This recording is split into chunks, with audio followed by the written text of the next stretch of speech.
Yeah, Munandi. Yeah. What can I say? Don't know. Smiley, babe. Oh yeah, original Smiley. Original Smiley. Original, yeah. Not the fake one. Not the fake one. Yeah, not the fake one, yeah.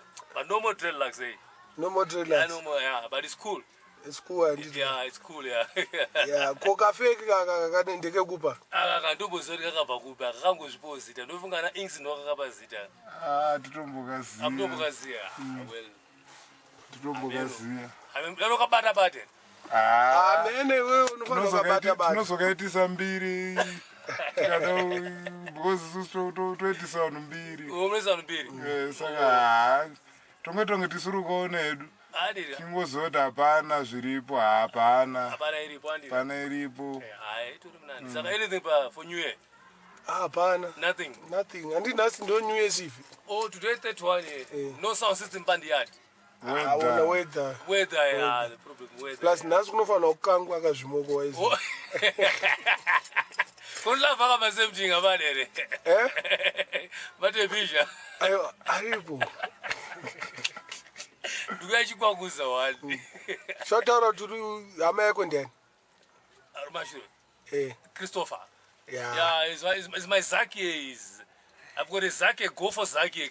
Yeah, go for Zaki. Yeah, it's a go for me. I'm black, but it's colored. You're colored, Yeah, it's colored. Pure breed from England. From England? Yeah, but it stays in Zimbabwe. Eating SARS a lot. Oh, shit. Yeah. We joined him into African. Yeah. But now he says his upcoming DJ is with a gig by the hotel. What's the name of the hotel? Ambassador Hotel. What is today? Yeah. Oh. Yeah, he started to play on Christmas, so the manager said, I like this huge band. So let him come and play on New Year's Eve. So that's where I'm taking him. Kopikika Samba Chicha. Pikika Samba is my uncle. It's down south with Tugu now. They are playing there today. What is that today, New Year's Eve? Yeah. They're supposed to be in England 3 weeks ago, but the visa didn't come out. Maybe it's a thing of the Ebola thing, yeah.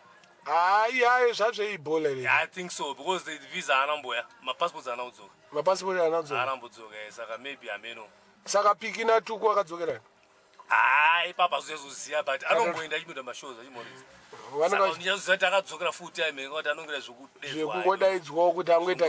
But my special function. Wicked. Wicked. Saka our new DJ is Tyre Nyurunonzani. What's your name? Kofko Brew Rock. What? It's like in all my dogs together. Oh, he mixed 3 names of the dogs, Coffee, Choco, and Bruno. And Rocky. And Rocky. Yeah. So, Coffee, Choco, Bruno, Rocky. Kofko Brew Rock. Kofko, Kofko Brew Rock. It's as if he's speaking Afrikaans or Irish, something like that. Yo, pick up Zimbabwe.